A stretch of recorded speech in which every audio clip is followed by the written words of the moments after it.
আফগানিস্তানে হামলার মাধ্যমে নিজ পায়ে কুড়াল মেরে বসলেন শেহবাজ শরীফ। কারণ কাবুলের পর এবার ইসলামাবাদ দখলের পরিকল্পনা নিয়েছে তালিবান। গোয়েন্দা তথ্যের বরাতে ভারতীয় গণমাধ্যম ইন্ডিয়া.com জানিয়েছে, ইতোমধ্যেই তালিবান দখল করেছে সীমান্ত সংলগ্ন পাকিস্তানের একটা মিলিটারি পোস্ট। তবে এখানেই থেমে থাকেনি আফগান যোদ্ধারা, ধীরে ধীরে অগ্রসর হচ্ছে পাকিস্তানের ভেতরে।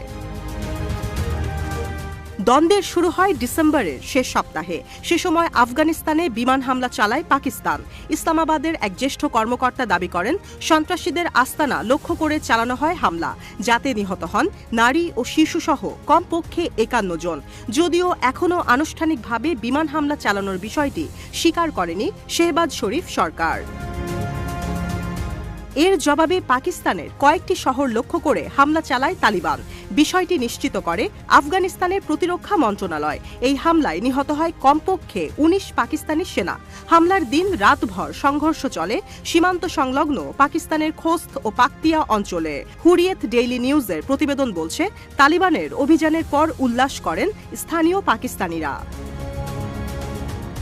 শিনহুয়া নিউজ এজেন্সির তথ্য বলছে, তালিবান যোদ্ধারা আলিশির জেলার কয়েকটি পাকিস্তানের মিলিটারি পোস্টে আগুন ধরিয়ে দিয়েছে। পাশাপাশি দান্দি পাটান জেলায় দখল করা হয়েছে ২টি মিলিটারি পোস্ট। আফগান যোদ্ধাদের সঙ্গে এই অভিযানে যোগ দিয়েছে পাকিস্তানের তেহরিক-ই-তালিবান পাকিস্তান বা টিটিপি।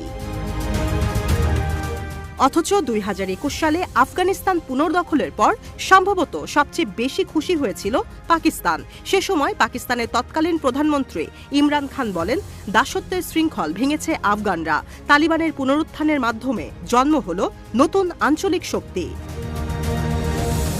পাকিস্তানের সঙ্গে তালিবানের সম্পর্কও দীর্ঘদিনের। যুক্তরাষ্ট্র ও ন্যাটো সেনারা আফগানিস্তানে ঘাঁটি গাড়ায় তালিবান যোদ্ধারা আশ্রয় নেন পাকিস্তানে। নিরাপত্তা ঝুঁকির কারণে প্রতিবেশী রাষ্ট্র থেকে পশ্চিমাদের হটাতে চাইছিল ইসলামাবাদ।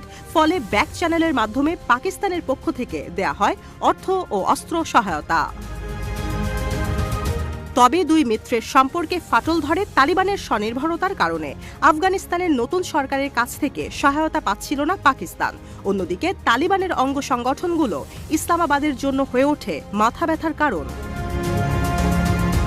পাকিস্তান সেনাবাহিনীর তথ্য বলছে, বিদায়ী বছরে সন্ত্রাসীদের বিরুদ্ধে চালানো হয়েছে প্রায় ৬০,০০০ অভিযান, যেখানে হত্যা করা হয়েছে ৫ বছরের মধ্যে সর্বোচ্চ ৯২৫ সন্ত্রাসীকে। বিপরীতে প্রাণ হারিয়েছেন প্রায় ৪০০ নিরাপত্তা বাহিনীর সদস্য। সন্ত্রাসীদের মধ্যে অধিকাংশই তেহরিক-ই-তালিবানের সদস্য বলে জানিয়েছে সেনাবাহিনী। টিটিপির মতো সশস্ত্র গোষ্ঠীর সঙ্গে সংঘাতে ঘাম ছুটে গেছে পাকিস্তানের। শক্তিশালী তালিবানকে কিভাবে সামলাবে শেহবাজ শরীফ সরকার ও পাক সেনাবাহিনী, বিষয়টিতে উদ্বেগ প্রকাশ করেছেন বিশ্লেষকরা।